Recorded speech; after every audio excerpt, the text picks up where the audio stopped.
of bans that we're going to have between us. Sure. Right here, Nunu off the table, you usually wouldn't see that, but they want to keep that away from Shrimp. And Hard, they don't really want him on it here.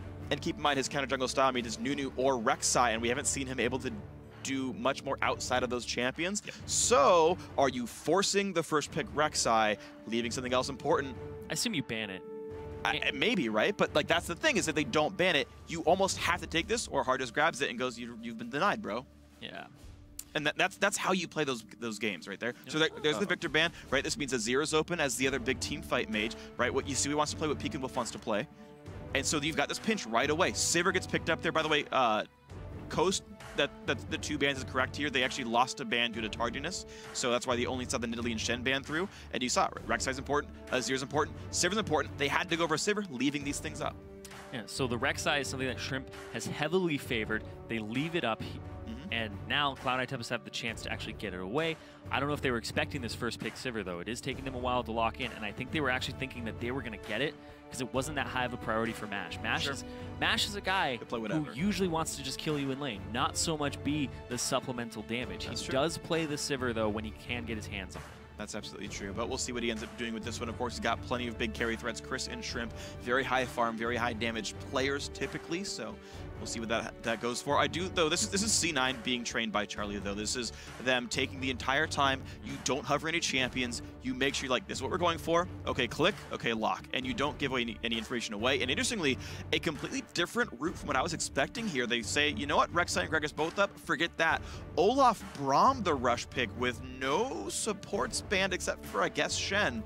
Braum was top dog here. Yeah, Braum usually picked for his skirmishing power and the fact that he can just roam around the map as a two-man unit with the jungler and have that synergy. Also, top laners do fit into that synergy, and picking the Olaf so early on is actually a little strange because Solo was favoring Fizz. He was one of the only guys that was having Fizz banned against him constantly all throughout Challenger.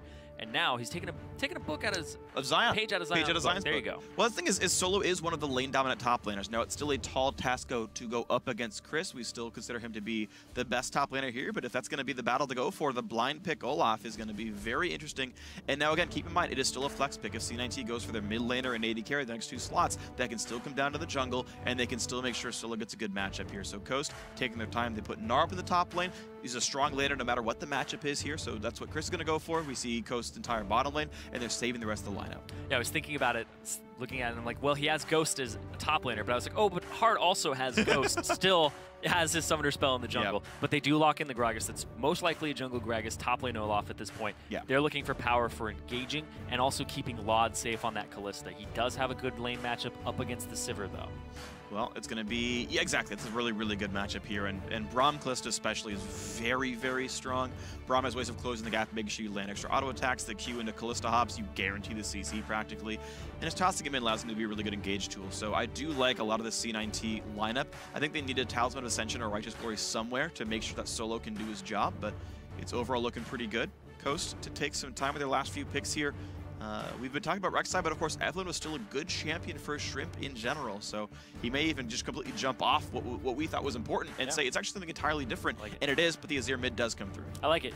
It gives them some pressure. Also, they have a lot of disengage here. They have ranged Evelyn ultimate, which is honestly better than what Rek'Sai can bring to a team fight later in the game. And right now, they're just going to have people who run at you if they want to engage, or they have kite back potential. That's the big thing here. Is this Azir being locked in for Peekaboo is big, and I think this is going to be one of the games where Peekaboo is going to be able to step up, and they're going to actually focus more into him. All right, we'll see if that happens then. Peekaboo definitely can do great things here on Azir. 5.14 Azir doesn't get the attack speed from CDR anymore, gets it from raking up the W, and it seems like these pro teams haven't missed a beat, so that's what he's going to go for. In this one, TF goes in the mid lane now for Yasui, so an interesting setup here. Cloud9 Tempest going to be looking to really pick on the side lanes then. Olaf can be absolutely dominant, so can Kalista Braum, and as long as Gragas shows up alongside TF, those are very, very powerful ganks. Yeah, and when you look at Coast and you look at the way that their stats break down, Peekaboo, he's the kind of the scrap lane. Like I said, he's the insurance policy. Picking Twisted Fate seems like a great idea against them because you want to go visit Mash. You want to go to that bottom lane as much as possible. Shut him down, shut down Chris, make sure Chris can't split push and snowball. And Yasui looks like he's locked in TP here. and I don't know if he's going to completely stay with that, but if he does, that gives him even more potential to visit both sides of the map and get rid of the fringes in the sides and shut them down and put more on Pekin Wolf's shoulders and see if he can deliver. That's the burden that they're going to try to put on Pekin. All right, we'll see if he can actually win the push lead in that mid lane then to allow TF to not roam. But while we load into the game, take a few seconds and get over to Twitter and predict tonight's winner. Tweet either hashtag CST win or hashtag C9T win to @LPL Esports, and we will tally up that vote in just a few minutes here. Let us know who thinks going to win this one. Crumbs yesterday said he thought this would be an incredibly close series. The numbers would not have you believe that. The stats and the seeds would not. But if C9T have improved that heavily, then they're going to be a real big threat here. Yesterday's series was awesome. Today's hope is just as good. Yeah, and last time they met, which was the last week of the regular season, they split it 1-1. So we actually didn't get a whole bunch of resolution there, but we are going to get some resolution in this BO3 to see who goes on and at least plays for a spot in the LCS, and then the other goes to the third, fourth place match. It's going to be a big one. Here we go. On to the Rift. Winner plays Renegades in a best-of-5 for a spot in the LCS. Coast, they could bring their third incarnation in with this one. Qualified last spring and promptly left. And they initially had a spot at Zirene University back in the 2013 season. We'll see if they can do much more here. Right now, default lanes, a couple of good aggressive wards. Solo will spot a Gromp start. Hard with some defensive trinkets, and the top lane jungle will be safe for Cloud9 Tempest. No really invasive wards by Coast here. I gotta say, small lead to C9T. You can see, actually, if you toggle the vision, you can see all the red wards are actually very aggressively placed up against the jungle, and they pretty much guarantee that there's nothing that Coast can do aggressively early game. But get some money! But that reveals where Shrimp is! He gave away his major advantage! You don't see who attacks it from behind. It didn't go off. You can see who has CS? No, you probably can't because he hasn't revealed himself. See him. You know what? Fine. Fine. Got you know him. what? Be that way. Got him. Shut up. So they know that Shrimp is somewhere on the bottom side of the map, or he's starting Wolves. That'll key them off. The fact that this bottom lane isn't even going to get this camp either, just between the two of them in terms of experience, means that both are actually just leashing for their lane. Except, surprise, it's a lane swap. Sivir in the top lane. Janna was going for the invade. Conquan making sure that they can't start a camp on this side of the map. And I don't think this is actually a good thing for Coast here. So about a month ago, the North American lane swap metagame, the thing that everyone was doing was you actually did a camp at level 1 and you shut up to lane and you didn't care about freezing it because you would hard push the turret on waves 2, 3, and 4 and knock the turret down and build a freeze for your top laner. Coast are playing like it's 2 months ago and just building a freeze that I'm not sure actually does anything. I don't think the freeze is actually worthwhile, and the rest of C9T, right, are getting trained by an LCS analyst. Cloud9, one of the best level 1 teams in League of Legends, in North America at least. And I think C9T did a better level 1 as a result. We'll have to see how it pans out, but we'll see. I mean, judging by CLG and Team Liquid, that's usually better. Well, Coast have St. Vicious now as their coach. That's so. true.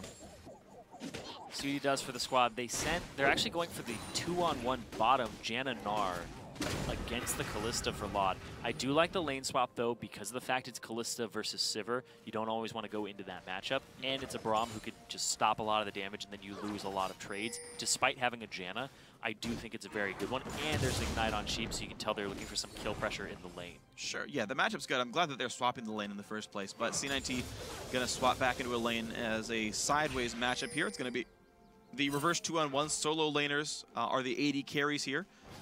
Trinket came just in time for Mash to not get ganked. There was actually some time for them to go for that when the vision was not there, but he will be safe in this one. Yasui backing, getting a Doran's Ring, some potions, pink ward, making sure that he's back with the TP early on. You're not going to be ganking that early anyway as a Twisted Fate and a lane swap. So I understand it, and I think it's actually really good. But look at this. 3-man top. Look what just happened. This is why this is not a good level 1 anymore, because you simply walk at the duo lane or at the AD carry, you zone him off on all that gold that he just tried to freeze. It's an 8 CS difference. And okay, great, you got XP on some of it, but now it's a pretty big disadvantage for Mash. He's under-leveled against Laud. Yeah, I don't like that Conquan is in the duo lane. That's what I don't like about this, is that Conquan is down in the bottom with Chris. You swap back. Shrimp waiting on the sides to see if there's a tower dive. There's not one. Yeah, and they're bringing Janna back up. There's no reason to have your support next to your top laner against the AD carry. Well, they were expecting the sideways 2-on-1s. I mean, C9T technically did that themselves, but they brought the jungler and hard pushed the wave. Like, C9T did that just properly. They did the 3-man tower dive that everyone does, and that's why no one freezes lanes anymore. So, well played by C9T. Small lead for them, 300 gold because of their level 1 setups. Shrimp does take some time to cannon jungle. Of course, he had seen Gragas just a little minute ago, but Hard will likely pick some of the scraps back up. Shrimp will try to track him through the jungle. Nice defensive pink. Expected that ward there. He was correct. Smart by Hard. Yeah, but I'm going to go back to the support guarding it. Because Janna's a defensive support when Gnar is going to try to push up here, whereas Braum is always going to be pushing forward. Like, Janna's not an Annie. It's not going to help you kill that AD carry. So putting Janna where you think the pressure is going to be is the better way to allocate her and put her. So I would put her wherever the other enemy support is that's trying to kill her. So you can't predict that, though, is the problem. You have to blind pick that situation. That's the difficulty there. They had a lot of time to do it, though. They swap him back. He did recall, but it was after he lost the wave. Now they're throwing Janna up top with Gnar, which I think is right. You throw her towards where the other two are. Put her in front of the Braum. Sivir, the 1v1 with Olaf, I do not like that matchup. I suppose it might be better than versus Kalista, but it just feels like Coast are trying to dodge bad matchups, but every single lane is a bad matchup for them right here. Unless they could get Janna Sivir versus Olaf specifically, and that matchup is just not being found right now. It seems to be like what they need to do to zone him away. 14 CS difference now. AD carry falling behind. Hard looking for the backside play here. Going to trinket ward over the wall. And Shrimp will not spot the man just yet, but no tower dive looking right now. He should not reveal to the pink ward. Should not walk into try. Whoa, barely tagged. That's Shrimp's. That's Shrimp's. Holy crap, Shrimp got a blue trinket. Shrimp, that is ridiculous. TP'd on. He's TP. It's a 3v4. Can they get out of the turret? No, he's not. Shrimp's zoned down. Conquan's gone. First blood goes to Lod. Perfectly played tower dive. Cloud9 Tempest. And Chris is not out of the woods yet. Misses the hop, but he's close to Mega Gnar. They're not going to go for him. They're just going to go for the minions. That is crazy. And now you're going to see Mash decide to just push this bottom lane as much as he can. Twisted Fate, Yasui does have his ultimate, though. They're pinging out that he's moving. There's a lot of pressure on this squad right now on the side lanes. They might just get this turret. Chris not really close to level 6 right now. Shrimp is around, but can't do all that much. A lot of damage comes through. Blasting Smite's going to buy enough time here. Shrimp, interestingly, did go Blasting Smite on Evelynn. That's actually a bit less common now after the Runeglaive changes, but choice is going for here. You watch the mid lane matchup, actually very equal. Peek and Wook just holding up against Yasui. That's kind of to be expected, though. It is a Twisted Fate. He's not the strongest of laners, and Azir should be just fine here. So playing out as anticipated, but a solid lead for Cloud9 Tempest. Top lane's going to go down. Well played in the early game. And that TP coming in from solo and the ward placed by Hard being used as a TP target. That was really cool. I thought that was absolutely awesome. And Coast, I was looking at their games, and out of their 11 games, they got first blood in 91% of them. 10 out of those 11 10 of the 11, yeah. The only time they didn't get first blood was versus Renegades. In the win or the loss? I think it was the loss. All right. This game, though, yeah, they didn't get first blood. That is correct. When they give up first blood, they're 0-1. They're 0-1. They're 0-1. There we go. There's the rest of the stats. There's 0% in games that give up first blood. It's not a very big sample size. But the fact that they don't give up first blood that often. No, right. They're normally so good early game. They're usually dominating these lanes, and Cloud9 Tempest are actually pulling different strategies on them. How many times have you seen that strategy where the top laner's TPing in the middle of the lane? In the LCS. Fairly frequently, actually, when you misplay the level 1s, when St. Vicious hasn't learned the same kinds of level 1s that LCS teams have, and lo and behold, Charlie gave them a really good level 1. This is straight up the C9T bootcamp and the coaching staff paying off for these guys, and it worked out. It's an early gold lead now, C9T, 1,300 up, with a team with multiple globals here that allows them to create a lot of map pressure, and a turret's already gone, so they can abuse that lane even farther. Yeah, and here's the thing is, when you rely on dominating the lanes and there's so much global pressure, you have to back off on your aggression because there's so much can show up where you are. You even saw Shrimp there take about 1.5 seconds to figure out while the TP was coming in, do I still want to walk in the turret? Right. Back and forth, back and forth. You have to second guess yourself. And as this game progresses and Twisted Fate starts coming into these, you don't get that type of luxury of thinking about your positioning while these globals are coming at you. You have to think about them before they come. Yep. Do I put myself too far forward? Can he get behind me? These types of things, and that's what we're going to be seeing happening here all throughout this game. Is Coast, they're probably going to look a little scared in this game because they have to play further back and wait for opportunities. Sure, and I have to actually also ask then what Coast's typical scrim partners are. I know they're obviously, coming into this, they were the best team in Challenger. There's no question of that. They beat Renegades 2-1, counting the tiebreaker. Like, these guys were top dogs. And you got to expect that they were scrimming mostly LCS teams at a certain point, or at least some of the LCS teams. And so I just wonder how often in practice they were getting behind in early games. If they were getting scrims against teams like Enemy or Dignitas or something where they would actually fall behind early sometimes. Because, you know, what is their practice like in games with early deficits? You said in matches they are always ahead, basically. And if they get behind, they did lose. So now their practice from behind has to come into question. How good are they at reacting here, Shrimp? Does not get revealed by Hard. There's a flash engage. Goodbye! Holy cow! They didn't know he was there. Hard made that just happen. Conquan did not have a ward up in time, and they're just picking on him right now. He's both deaths, and they're going to keep coming for him. Hard is out-rotating Shrimp in this game. The reason they're able to get those dives top in the first place is Hard showing up, having the right jungle movement in a 2-on-1, and he's able to actually pull these moves off. He's in the right place at the right time, and he's the one who placed the ward of the tri-brush there, and he's the one who just sat there waiting for the opportunity to present itself. Really well done there. All of this is great. Yeah, and you're seeing the difference in styles too, right? Hard has done a great job of finding ganks, and yet even still, Shrimp is ahead of the guy in gold, even though he's got about 200 gold from assists here. You see a very close vote here, but Hard's made the ganks happen. We saw in Imagine versus Renegades. Moon basically hard carried game 2 by being the better ganker here. It can certainly matter quite a bit. And right now an early lead for Cloud9 Tempest as a result here, 2,000 gold up. Solo just fine on this top lane. Olaf, you can see how far up this lane is pushed, and he doesn't even care. He feels completely safe against Chris and the potential of Shrimp. Backs up now, but he was pushing. No big deal. Of course, they had seen that for a while. Gotta back off. Maybe farmer camp. See what Solo does here, but he has to wait for the wave to equalize once again towards him. You back off, play it safe. You are the team that has the global pressure, though. You're one of the globals as the top laner, so you can't overextend you can ult TP, and if you're full health, ult TP gets you away from that gank no matter what. So yeah, but you'd rather not. Of course not. But when you keep in mind that like you overextending, your loss is I lose a 5-minute cooldown or a 4-minute cooldown. Yep. Your gain is, I kill your turret if you don't react to me. Yep. And then how do you even make that choice as Coast then of like, well, we can burn a teleport by dedicating everyone to topside. Sick, that's a great idea, right? Like it's so difficult to play around this. I really do like that Olaf is back. I think he brings a really interesting texture to the game. And he's finally a successful split pusher. I've been waiting so long for like hard carry split pusher top laners to come around. We see someday play Riven sometimes, but I'm glad to see Olaf back in. The funny thing is, too, if he overextends top and he keeps pushing, he's able to actually ulti TP somewhere, but that also means Yasui gets TP bot, and look at this, they're picking on Conquan again. He's been waiting so long for this. Good ulti by him, shields himself as well, gets that with a Sivir ult. I mean, hey, well played right there. Yasui's TP's back into the mid lane. They're looking for Yasui, Shrimp's getting a lot of damage. He's got to flash away. Peek and Wolf can't quite do the damage. A well-played escape here, but Yasui also has home guard, so he'll get right back into lane, not losing much. That was real close there. Yasui's TP is down. He can still use his ulti to get back as well if he wants.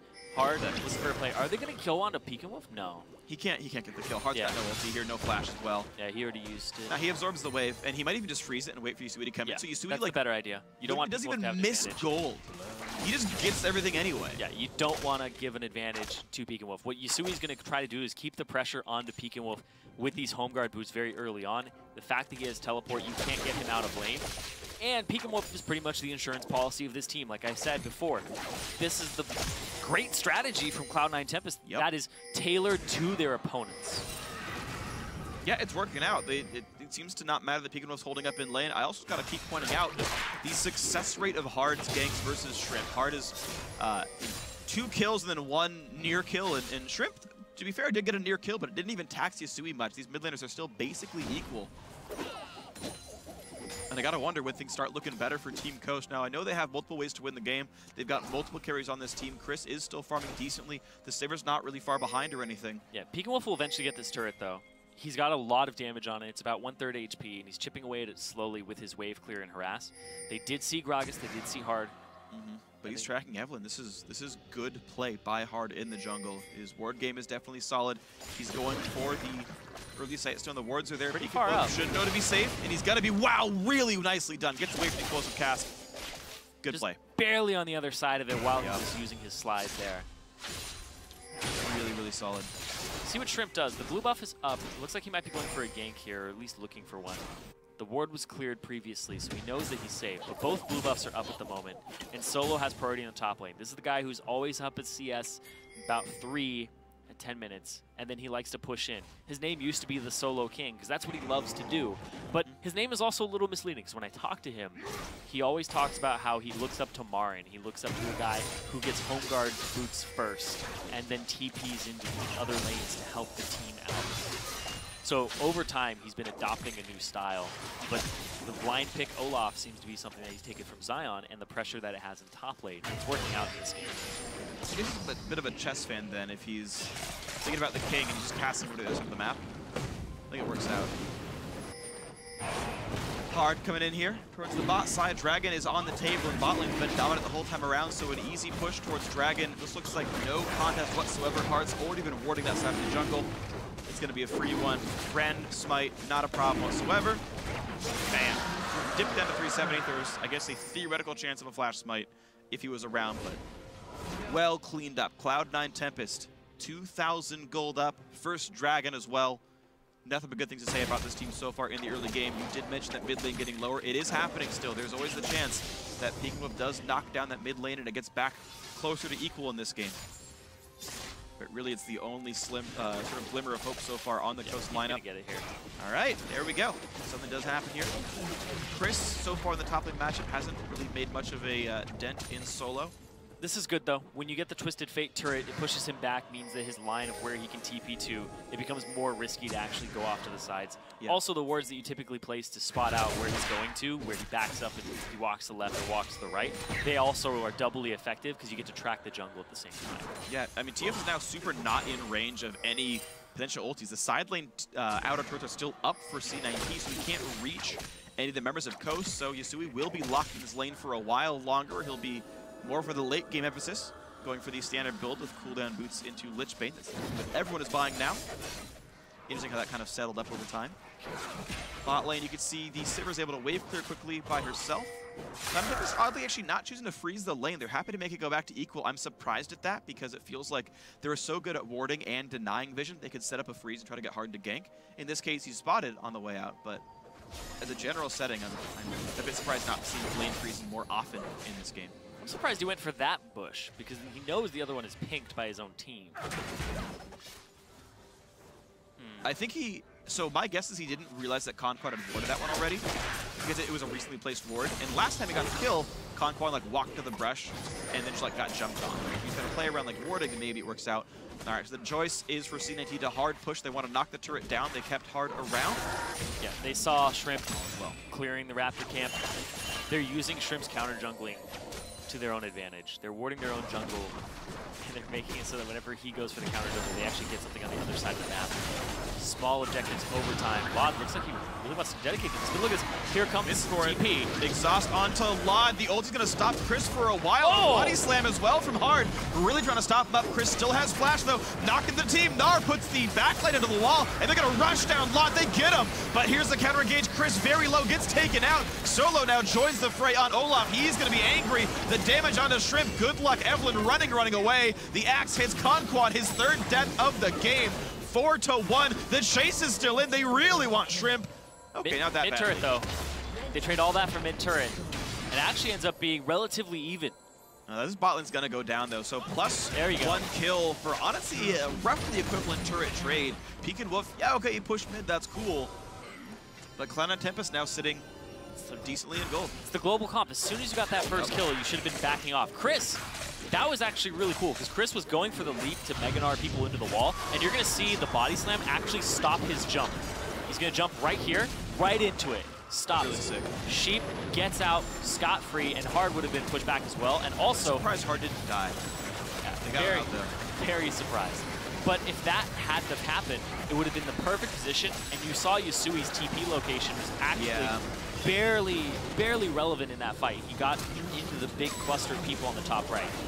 If you were able to Mega Gnar people back, Yasui wouldn't have been as effective in that fight. That's true. Coast honestly did give away an extra kill. They didn't need to. You talked about they should have gotten that one kill. Right. You talked about the ulti's coming in, the teleport's coming in, and backing off at that point. That second kill was completely unnecessary. They dove in into a known 3v4. They knew Pekin Wolf was still mid pushing the turret down. They had no reason to re-engage that. So unfortunately for Coast fans, a gifted kill towards Cloud9 Tempest. But of course, hey, C9T honestly capitalizing fairly well. And the thing is now, though, there's no more like mid-turret to kill. Like, you're not going to knock inhibitor turret down in any like a reasonable game here. So there's no more tax to be paid for Yasui's teleport. Whoa. Shrimp. He's going to live. Just walking right up. Pretty immune to Braum, though, because you can just W the Q, and then you're like, I'm out. And you're not going to get the stun landed on you. It's almost impossible. So I think Shrimp is okay in the general setting. Knight shows himself, but to really no avail. Good damage to the sheep. Twisted Fate ulti back up. Alright, Pekin Wolf is going for the Riley's Crystal Scepter. The exact same build for Shrimp, by the way. I don't love that. The ulti. Attempts Sivir ulti to get the team out, and a completely whiffed Braum Fissure as well. Ult for ult, but a big one down. Sivir ulti is so important for a team there. Got the inside track on mid, but they can't really knock an inhibitor turret down. This seems like a bit of wasted time. I'd like to see him go top side. Yeah, and pressure the Olaf. They couldn't be stopped. They would knock down top outer for certain. But they just kind of filtered back down to the bottom side of the map. Dragon respawns in 45 seconds. I don't think Coast are going to have the mindfulness to pressure Baron to stop Dragon attempts. And even still, it's against double global. Well, actually single global. TP's still down for solo.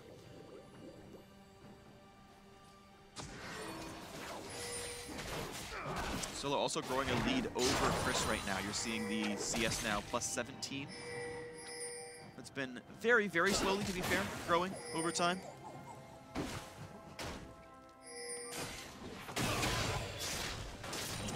With Pekin Wolf in time for Dragon, that's a big deal. You know, the other blue is alive and should be easily picked up for Yasui. He's going to recall back, home guard in, and be ready for the buff.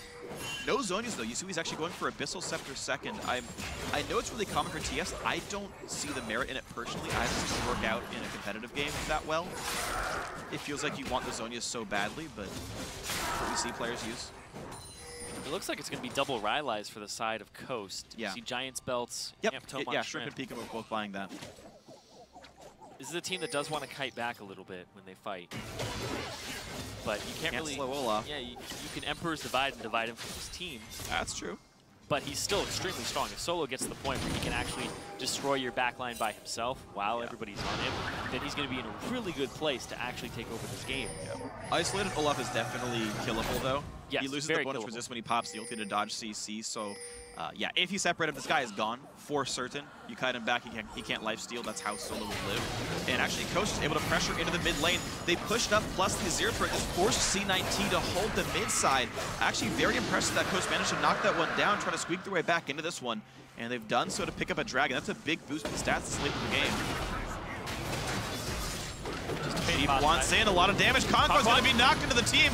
Pops something for no avail. Solo gets the first kill picked up already. He's separated for a bit, but just walks cleanly away. A 1 for 0. Azir wants to do some damage, but Sheep just gets ulted out by a lot. He's totally safe. Trading turret for Conquan. Conquan, oh, Shrip. I think Shrip is fine here. He should know. Never mind. Goes pop. It's not a good thing. God is the axe. Dodge does not dodge that one. There's going to be one more hit to take him out. Solo gets him. Chris will land a slow, but there's no follow-up really available. His teammates are too close. A 2 for 0. C9T just completely crushing the team fights. I love the draft here from C9T and the way that they're playing it. It's anti-Coast. It's against the whole Coast style. They're letting Pekin Wolf dominate the mid lane, but they know he's not the type of mid laner who leaves this lane and takes over the game. Snowballs it into other lanes. I absolutely love this because they're not just preying on champions and things like that. They're preying on tendencies of the players. Good stuff right here, man. They have definitely knocked down the matchups. You saw Coast, they played for the first pick, Sivir Gambit, and didn't expect to get wrecked that hard by Kalista, it seemed. The lane swap just went so poorly. Once again, hard here. Boom. Barrel backwards. And right as Conquan ultis, too. That means he could have flashed, though, and would have gotten away from the barrel, so that's a misplay by Conquan. Hard is getting some really good engagement on Gragas. You can see why they took Gragas so early on, and they didn't even take Rek'Sai. They weren't afraid of Shrimp's Rek'Sai. They let him have his Evelynn, which he went for, and over it. But this Gragas is doing a lot of work. You can see these first few picks for C9T. Every pick, actually, across the board working out. Wow, Cloud9 Tempest making a really smart play, going for a Baron 24 minutes in. Honestly, Coast has no reason to be bot side this late into the game. I mean, yeah, Chris can try to stop, but I don't think it's going to be easy successful. Solo can TP in to defend. Yasui's got a gold card. This is going to be a bit risky, though. Yasui's stuck in the pit, actually, forced to flash away, and I take it back, Coast. Able to stop the Baron attempt cleanly enough. Peek and Wolf has enough damage. When you have that Nashor's Tooth and the attack speed from your W and your level 14, you're able to just chunk people very, very quickly. And if you start hitting them in the pit, you're doing that bonus damage from the Baron debuff, and you're getting Rylai. So if they don't move out of the first hit, you actually get 3 hits on them due to attack speed and slow. Down nicely, there we go. Red buff goes over to Mash, a counter jungled red thanks to the fact that C9T got shunked out, had to run away from the Baron pit. Well enough executed defense here. The game back within 1,300 gold, but it gave a lot of time for this Olaf to split push in the bottom lane. Now 30 minions up over Chris, and Solo doing exactly what Chris normally does to people. Get a big lead, take over team fights. Solo doing a great job on this Olaf. Picked it first round red side. Did not care about counter picks and is definitely crushing this game. And this might be uncomfortable territory for Chris in the challenger scene. He's used to dominating that lane and being the one split pushing himself. Now he has to deal with the split push threat. I don't know if he's up to the task. Right now, he's doing an okay job. He's pretty much in survival mode. When you get to this, as a top laner, you cut your losses, you look for the big screw-up of the enemy top laner, or you call your jungler down. But otherwise, you're sitting on your hands, just playing wave clear duty and waiting for your team to actually make a move. Well, right now, Chris looks experienced in the matchup, going for a health stack against Olaf. Very smart. He's built armor pen and has true damage. Frozen Mallet. Looks like he is... that doesn't go into Mallet, though, does it? Is it Giant's Belt and... Oh, it is, isn't it? Giant's Belt and Ruby and Pickaxe. I forgot there was Ruby Crystal in that recipe. I knew there was a Giant and Pickaxe. There are 2. Going for a health stack. Yeah, I guess you're right, because Giant's Belt builds for one of them. Yeah, okay, but still, yeah, going for a health stack item. I mean, of course, Mallet works against Olaf, but still, it's very smart that he's going for health stack specifically against this type of champion. This should still be okay for Chris, and it'll make Solo have to be a bit more appreciative of how this matchup might play out. So, I talk a lot about how C9T are playing their comp and playing on the tendencies of Coast, but Peek and Wolf is still a huge threat. Highest CS in the game. Hold on. He can take over it. Shrimp snuck into this bush, though. He's behind him. Goodbye, Lod. Goodbye, Lod. AP Evelyn's a thing. Mash helping that as well. Sheep gonna go down. Did not get ulted out by Kalista first. Oh, now he's able to jump away safely enough. Flash They're gonna get this turret. They're gonna even up the gold here by getting this turret. And then Coast are gonna have 4 turrets to 2 with a couple still to claim for C9T, but they're going to be back up in that safe area where they're up in gold, or even in gold. All right, Coast have worked through an incredibly difficult early game that was dominated by Hard, and the gold is back to equal there, Chris. I like this. So they've pulled Peek and Wolf from the mid lane. Finally. You're up against a global comp. Group up! Because the only place they have to go is to your cluster of people.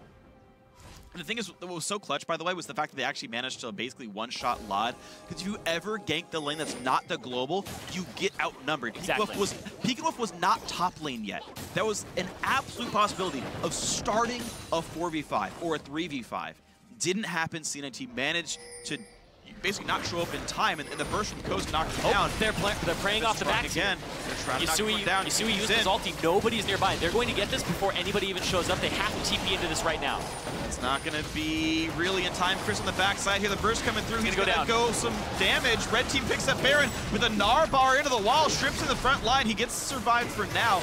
The knock back from Hard will not disengage very much. Solo running. The ulti's on, but there's still only so much they can do to run away. A great barrel by Hard furthers the slow. Chris lands a 2-man boomerang. It's another slow for the team. And Mash, though, still without the ultimate for a few more seconds, cannot make this chase quite happen. He was a 10-second cooldown away from chasing these guys down. That was a great Baron call there. They knew that they were going back. Yasui pops his ultimate, gets full vision of everybody on the team, and they know the limitations with the Kalista. Great rend there, and able to just pick it up. No problem. Good call. It's not done yet, though. The quick recall and the rush down towards the bottom side of the map. Coast wants this dragon, but they're not going to get it cleanly. It's too late. Chris is stuck on the top side. He won't be for this one. And Coast, if they go for this one, this could be a huge failure on their part. There's only a couple ultis missing. Sivers is back up, but guess what, Coast? You're stuck inside Dragon Pit. Exactly. They have to get out. They have to seed this dragon. Just let it go. That'll be the second one for C9T. Now C9T get control of the game. They have a split push composition. You have Solo, who is stronger than Chris at this moment. You have the Twisted Fate, and you have all this big three-man unit that does have disengage, where you can pull the Braum back and you can disengage. So they have the option of moving up as 5 or split pushing, and now they're split pushing with the Twisted Fate. Really good call here with the Baron buff. And they're going to get a blue buff stolen away as well. TF's already splitting in the bot lane. His ult's down, but the TP's up, so not even a problem for Yasui here. Yeah, it's one of the most efficient Baron teams, or the most effective ones. Oh, yeah. Where you split push, you make use of every single buff. And they even have champions that are good at hitting the turrets down so that the hard-to-clear minions gum up the works long enough for TF to really chunk these things down. Olaf is even a pretty safe turret hitter as well, since he can't be CC'd if he chooses to do so. Coast trying to make some pressure happen, though. They're still missing the teleport on Chris, so them being in the mid lane is still a small risk that they could get jumped on and outnumbered, but Chris, Coast Shrimp still doing what he can to take this game over, take the jungle camps away. Shrimp is 1,200 gold above hard right now. He's that high up in CS. The team with Baron, the team with more assists. It just does not matter. Shrimp, though, going tank after the Riley's pickup there. He stopped at Runeglaive. Riley's going for what looks to be a Randuin's as his next item here. But he's not the main carry threat. It's the 3-item Azir in the mid lane. Pekin Wolf needs Sork shoes soon. There is a lot on Pekin Wolf in this game. Like, if you can get the ideal team fight for an Azir, then you're back in the game. You have control of it after that. He's going to be able to shred almost everybody on this team, save for the Olaf, the Gragas. You can get rid of Yasui very quickly. You can get rid of Vlad very quickly if they miss position. But the kiting backwards is something that needs to happen in this game for Coast if they want to have a chance. Well, Gragas does not have a whole lot of armor. You've got Janus Saber. That's a lot of DPS in a team fight here. There's a good chance that this actually can pan out well. I mean, you saw the kind of damage Mash did when they killed off Vlad.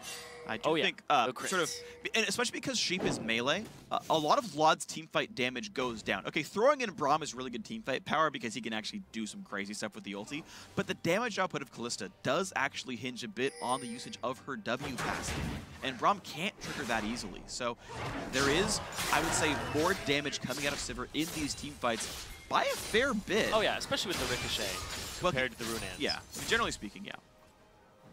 Also going for Last Whisper third, so he'll be on curve. This is honestly still a very, very close game. Baron Nashor buff times out, and C9T are actually still behind in turret kills. Whether they're good at split pushing or not, nothing happened when that went down. So we're still at a 2,000 gold game. Everyone coming online here, everyone at 3 items plus. Chris with a red elixir, he's ready for the team fight. 3-item spike for both mini carries is a big deal. He doesn't have resistances, though. That's the big thing, is he's prioritized HP to duel Solo, whereas Solo is prioritizing for team fights. He's got the Randuins, he got the Hex Drinker very early on, so he's actually trying to dive the back line, and when he does, survive. Use the Randuin, slow people down, get to Pekin Wolf, get to Mash, and actually put threat on them so they have to hit Solo and they can't hit the back line. Well, that's the thing, is Solo can't CC, whereas Chris can, so you get to kind of like cheat your defensive stats by being, well, if you're stunned, you can't hit back, so screw you guys. Where Solo's like, I'm gonna walk at you, I hope I don't die. You definitely have to build that way, but you're right. I mean, Solo is a much tankier member, and that can be a big threat. Right? Keep in mind, like, Shrimp also detoured for 2 offensive items in his build, so the front line is squishier. Yeah, and he's also kind of cheating it as well because he has the Elixir of Wrath. So when he deals physical damage to champions, he heals for 10% of that, and that includes Gnar ultimate, the W. It includes all of those things. So that actually is kind of a defensive stat for him in team fights, where if he gets mildly low, he can just Gnar ulti and get a big chunk of health back. He's got 30% of HP, I think. Oh yeah. I'm not saying that HP is a bad defensive statistic. No, I mean, you're right. Solo is prioritizing other defensive statistics while having some HP himself. He's got actually a very perfect mix of damage and I mean, this is like the standard Olaf build, really. Yep. This is what pretty much everyone goes for. Looked up Zion's games a little bit back. Black Cleaver. Yeah, Black Cleaver into Maw. That specifically is actually a big deal.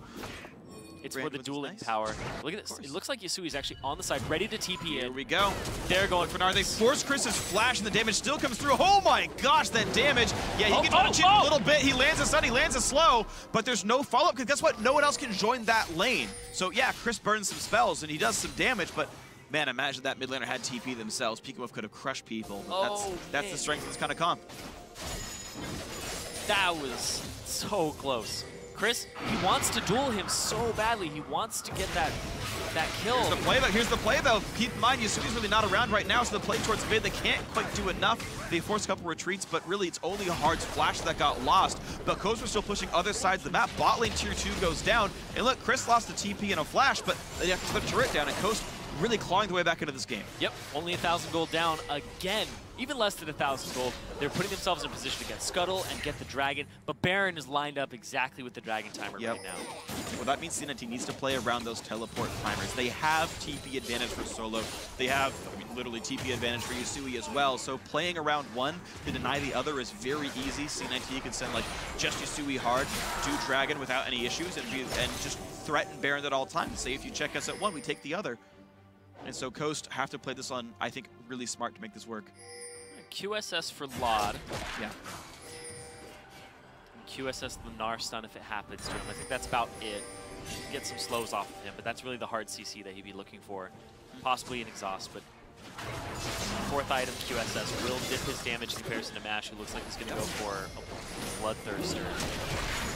Right, Coast going to go for the hardcore play. They're going to hope it works. Of course, Solo has teleport. Exactly. They can show. So Coast just hoping this works out. Here's the teleport. 4,000 health. How good are their smites? There they go. Picked up by Shrimp. Hard stunned up, and the fight has begun. The knockback means Solo is alone, exactly as they needed it to be. And Coast can now chase Shrimp. The three-man slow. They go in. Hard to disengage, but it's a Riley Zazir. A double kill for Mash, and Coast still pushing in. Yasui's gone as well. 3 kills plus Baron, perfectly executed by Coast. That's the perfect fight right there. Force the Baron, force the TPs, and then section off Solo. They're still gonna get Lot too! And by the way, mid is easy. They'd already knocked down 2 turrets because of the dedication to the lane by PeekAWolf. This is at least the inhibitor. There's a wave right here. They might get game. It's gonna be close. They will try. They will try, but it's not a guarantee. It's gonna be tenuous. Sheep they're gonna get the big shield. They're gonna try. Certainly Solo up in 5 seconds. Turret number 1 might be going down, but minions are not in range, so it's not a backdoor bonus. Shrimp losing some health. Shrimp and Sheep still blocking some damage. Now Hard's alive and Coast. They're going for broke. 5v3, trying to win. They're losing some health, but Hard coming in. They're pushing in. Chris has attack damage. Sheep goes down. Solo knocks down Conquest. A double kill. Chris trading blows back and forth, but in they go towards the Nexus, and alive comes Kalista, but not in time. That's the game. A comeback win in game 1 for Coast. Oh man, that one play. All you need is that one play. Yep. And then they outplayed them. PeekAWolf with the Zero ulti, exactly how I was talking about it. It'll put Solo in a bad place, and they capitalized, took the fight, knew their limits there at the end. You were saying, I don't know if they're going to go for it. I'm like, I think they are going to go for this. Sure. And then they end the game off that one play. And it ended up being just 36 minutes, and they were still down in kills at the end of the game. 8-9 in kills. Honestly, it was a very smart call by Team Coast. I mean, to be fair, it was still a 50-50 smite. Greg was in range. He could have landed a smite. Like 600. But it worked, right? It happened. Shrimp landed the smite. They put the trust in him, and it did work out here. The team without the Kalista, they just went for it there. C9T were late to the party. That, to me, is a little bit inexcusable. I really feel like in a perfectly played game, C9T sets the wards up, is aware of the Baron attempt, and just does like a 2-man dragon and saying, you can't go for Baron. But as it happened, Coach was there first. They got it down to 2,000 health before the rest of C9T were in range. When the engage came in, the Azir ulti didn't even touch Kalista. It didn't touch half the members of the team. It was Olaf and Gragas being in melee range with no one else around and overcommitting to the Baron fight, hoping they would stop it. There was a fatal flaw, a fatal mistake, and down it went. And a lot of the strength of a global comp is the fact that these characters are not super good inside of a team fight. Of course not. Twisted Fate, no Zhonya's that game. Yasui didn't have a Zhonya's. He went for the death cap, and he was working on his Zhonya's. He's not able to dive the backline and provide that Twisted Fate threat right onto the carries and stop them.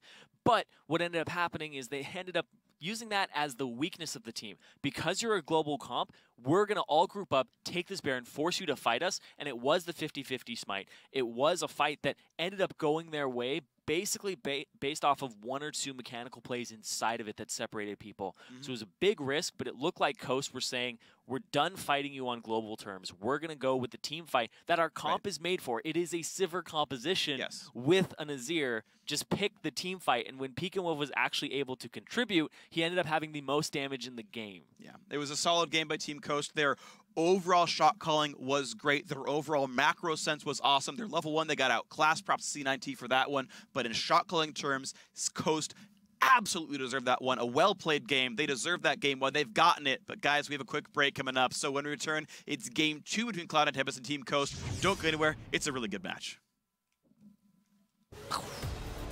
No. Only I can. Did you go potato this time? Yeah. Oh my god. Potatoes are awesome. I've never heard potato before. Just like Far Cry. Very low, gets taken out. Solo now joins the fray on Olaf. He's going to be angry. There they go, picked up by Shrimp. Hard stunned up, and the fight has begun. The knockback means Solo is alone. Solo knocks down Conquest. A double kill. Chris trading blows back and forth, but in they go towards the Nexus.